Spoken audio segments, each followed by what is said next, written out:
அனைவருக்கும் எங்களின் சேனலின் சார்பாக இனிய வணக்கங்கள்.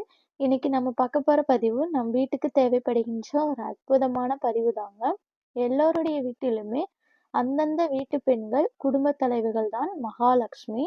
ஏன்னா ஒவ்வொரு வீட்டோட மகாலட்சுமி நம்முடைய இந்த பெண்கள் சந்தோஷமா இருந்தால்தான் அந்த லக்ஷ்மி தேவியை சந்தோஷப்பட்டு அந்த வீட்ல வாசம் செய்வதாக ஐதீகம் இருக்குங்க. அதனாலதான் எப்பவுமே வீட்டு பெண்கள் சந்தோஷமா இருக்கணும், நல்ல மகிழ்ச்சியா இருக்கணும், அழுதுட்டு இருக்கக்கூடாது. கவலைகள் எல்லாம் என்னதான் இருந்தாலுமே நம்ம அந்த கவலைகளை எல்லாம் மறந்து குடும்பத்தை நல்லபடியா கொண்டு போகணும் அப்படின்னு பல கருத்துக்களை நம் முன்னோர்கள் சொல்லிட்டு போயிருக்காங்க. அப்படி நம்முடைய வீட்டுல எப்பவுமே பெண்களுடைய கையில நல்ல பணம் தங்கிட்டே இருக்கணும். காசு புரண்டுகிட்டே இருக்கணும். அப்படி என்பதற்கான மிக ஒரு அற்புதமான ஒரு பதிவு தான் இன்னைக்கு நாம பார்க்க போறோம். ரொம்ப எளிமையான வழிமுறை தாங்க. உங்க வீட்டு சமையல் அறையில இந்த 2 பொருளை மட்டும் சேர்த்து வைத்தாலே போதும். கண்டிப்பாக பண பற்றாக்குறைங்கிறது அந்த வீட்ல என்னைக்குமே இருக்காதுங்க. இது நீங்க 100% நம்பி ட்ரை பண்ணி பார்க்கலாம். உங்க வீட்ல இந்த பரிகார முறை செஞ்சு பார்த்ததுக்கு அப்புறமா, உங்க கையில பணம் இருக்கா? இல்லையாங்கிறத நீங்களே கமெண்ட்ல சொல்லுவீங்க. அப்படிப்பட்ட சிம்பிள், பவர்ஃபுல்லான ஒரு மெத்தேடு தான் இன்னைக்கு நாம பார்க்க போறோம்.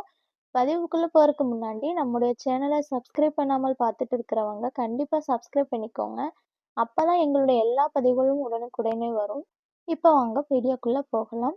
நம்முடைய வீட்ல மகாலட்சுமியுடைய கடாட்சம் எப்பவுமே நிறைஞ்சிருக்கணும்னா, அதுக்கு நாம என்னெல்லாம் செய்ய முடியுமோ, அதெல்லாம் நம்ம சின்ன சின்ன பரிகாரங்கள் செய்வோம். வேற வழிபாடுகள் செய்வோம். நம்ம ஸ்லோகங்கள் பண்ணுவோம். அப்படி நிறைய விஷயங்களும் நம்மளும் பண்ணிக்கிட்டே இருப்போம். சிலருக்கு உடனுக்குடனே கைமேல் பலன் கிடைக்கும். சிலருக்கு கொஞ்சம் தாமதம் ஆகும். எப்பவுமே நம்பிக்கையோட நாம ஆத்மார்த்தமா சில பரிகாரங்கள் செய்யறப்ப அதற்கு உடனடியாக பலன்கள் கிடைக்குங்க. அப்படிப்பட்ட இந்த பரிகாரம் தான் நம்ம ஷேர் பண்ண போறோம். ஏன்னா இந்த ஒரு எளிமையான ஒரு விஷயத்தை அது உங்க வீட்டு சமையல் அறையில நீங்க செஞ்சு பாருங்க. அதுக்கப்புறம் பணத்தை கண்டிப்பா சேர்த்து வைக்க நம்ம ஆரம்பிப்போம். ஏன்னா இந்த பரிகாரமானது பணத்தை சேர்த்து வைக்கின்ற ராசி, அந்த பணம் பெருகக்கூடிய சூட்சமும் இருக்கும். பார்த்தீங்களா? ஸோ இது நம் குடும்பத்துக்கு ஆட்டோமேட்டிக்கா அப்படியே நிறைஞ்சு கொண்டே வரும். அப்ப நீங்க ரெகுலரா இந்த ஒரு விஷயத்தை உங்களுடைய வாழ்க்கையில நீங்க ஃபாலோ பண்ண ஆரம்பிச்சிருவீங்க. எல்லார் வீட்டிலும் இருக்கக்கூடிய ஒரு பொருள் தான் சர்க்கரை. அதே மாதிரி சமையலுக்கு உபயோகப்படுத்துகின்ற மிக முக்கியமான ஒரு பொருள் தான் பட்டை. இதற்காக நாம் தனியா எல்லாம் போய் வாங்கி வைக்க வேணாம். இந்த 2 பொருள் வைத்து நம்ம எளிமையாக செய்யப்போற ஒரு டிப்ஸ் என்னன்னா, சின்னதான ஒரு தனியான ஒரு கண்ணாடி பவுல் எடுத்துக்கோங்க. ஏற்கனவே நாம சர்க்கரை டப்பால சர்க்கரை கொட்டி இருப்போம்.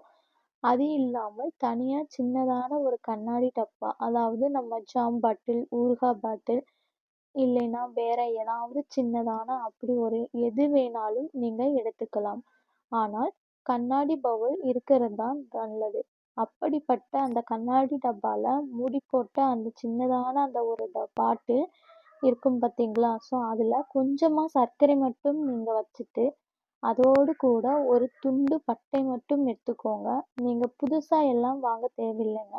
நம்ம சமையலுக்கு இருக்கக்கூடிய அந்த பட்டையை நீங்க எடுத்துட்டு, அந்த சர்க்கரையையும் பட்டையையும் சேர்த்து ஒண்ணா நீங்க வைக்கணும். இவ்வளவுதாங்க. ரொம்ப ஒரு எளிமையான மெத்தேடு. அத நீங்க உங்க வீட்டோட அடிப்படையில நீங்க வைத்து பார்த்தாலே போதும். இது மாதிரி வைப்பதன் மூலமாக கண்டிப்பா இந்த வெள்ளை சர்க்கரையும் சரி, பட்டையும் சரி நமக்கு மகாலட்சுமியுடைய ஒரு அருள் கொண்டது. சுக்கிரனோட ஒரு அருள் கொண்ட ஒரு விஷயம். இது 2ம் சேர்த்து வைக்கக்கூடிய அந்த இடத்துல கண்டிப்பாக மகாலட்சுமி நிரந்தரமாக வாசம் செய்வாள்னு ஒரு ஐதீகங்கள் இருக்குங்க. அதனால எளிமையான இந்த விஷயத்தை நம்ம செஞ்சாலே போதும். வீட்ல இருக்கக்கூடிய குடும்ப பெண்களுடைய கையில் பணம் தாராளமாக சேரும்.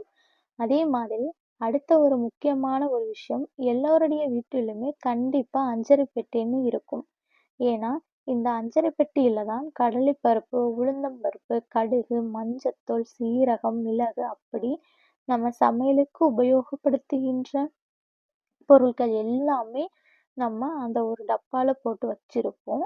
இந்த அஞ்சறை பெட்டியில இருக்க வேண்டிய மிக முக்கியமான ஒரு பொருள் என்னன்னா சோம்பு. ஏன்னா, சோம்புங்கிறது வந்து நமக்கு பணத்தை ஈர்க்கக்கூடிய வசீகர சக்தியானது ரொம்ப ரொம்ப அதிகமாக இருக்குதுன்னு ஒரு ஐதீகங்கள் இருக்குங்க. அதனால கண்டிப்பாக அஞ்சறை பெட்டி உங்க வீட்ல இருந்துச்சுன்னா, அந்த பெட்டியில நிச்சயமாக நீங்க சோம்பு வந்து இதில போட்டு வச்சு பாருங்க. அதே மாதிரி நிறைய பேருக்கு இந்த அஞ்சறை பெட்டியில வந்து பணத்த சேர்த்து வைக்கக்கூடிய பழக்கங்கள் இருக்கும். அப்படி உங்ககிட்ட பழக்கங்கள் இருந்தாலும் சரி, இல்லை எங்களுக்கு டப்பால வைக்கிற பழக்கம் இல்லை, அப்படியே ஆனும் பரவாயில்லைங்க. அந்த அஞ்சறை பெட்டிக்குள்ள ஒரு ரூ. 11 மட்டும் நீங்க எடுத்துக்கோங்க. அந்த சின்ன ஒரு கிண்ணம் இருக்கும் பார்த்தீங்களா? ஸோ அந்த கிண்ணத்துக்கு அடியில அந்த அஞ்சறை பெட்டிக்குள்ள நீங்க இப்படி தனியா எடுத்து வச்சுருங்க. ஏன்னா, இப்படி நம்ம செய்வதன் மூலமாக நமக்கு அதிர்ஷ்டத்தை தரக்கூடிய நம்ம அந்த அஞ்சறை பெட்டியானது நல்ல ஒரு பணத்தையாவது நமக்கு ஈர்த்து கொண்டு வந்து கொடுக்கும். அதே மாதிரி உங்க வீட்டு அஞ்சறை பெட்டியிலே மசாலா பொருட்கள் நம்ம வச்சிருந்தா கூட, இந்த வாசனையான பொருட்கள் அதாவது ஒரே ஒரு பட்டை, ஒரு லவங்கம், ஒரு ஏலக்காய் இந்த 3 பொருளையுமே ஒரே சின்னதான ஒரு பேப்பர்ல மடக்கிட்டு, இல்லன்னா குட்டி ஒரு ஜிப்லாக் மாரி இருக்குதுன்னா, அந்த ஜிப்லாக்ல கூட போட்டு வைக்கலாம்.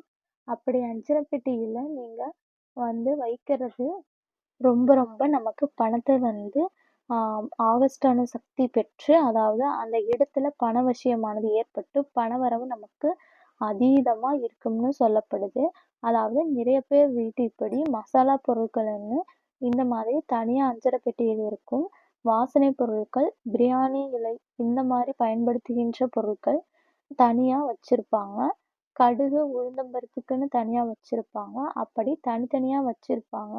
அப்படி நீங்க கடுகு, உளுந்தம்பருப்பு மட்டும் போட்டு வச்சிருந்தா கூட, அந்த டப்பால இந்த 3 பொருள்களை மட்டும் சின்னதான ஒரு பேப்பர்ல மடக்கி நீங்க வச்சு பாருங்க. கண்டிப்பாக குடும்பத்தோட நிதி நிலைமையில நல்ல ஒரு மாற்றங்கள் தெரியும். இப்ப நம்ம சொல்ற டிப்ஸ் எல்லாமே நம்ம வீட்ல நம்ம கிச்சன்ல இருக்கக்கூடிய பொருட்கள் தான். சில பொருட்களை மட்டும் நம்ம மாற்றி அங்கங்க வந்து வைக்கப் போவோம். அதனால் நம்பிக்கையோட இந்த ஒரு விஷயத்தை பண்ணுங்க. என்னைக்குமே உங்களுக்கு நல்லது மட்டுமே நடக்கும். இந்த ஒரு பதிவானது உங்க எல்லோருக்கும் பிடித்திருக்கும்னு நினைக்கிறோம். நம் சேனல் பிடித்திருந்தால் லைக் பண்ணி, சப்ஸ்கிரைப் பண்ணி சப்போர்ட் பண்ணுங்க. அடுத்த ஒரு பதிவில் சந்திக்கும் வரை நன்றி, வணக்கம்.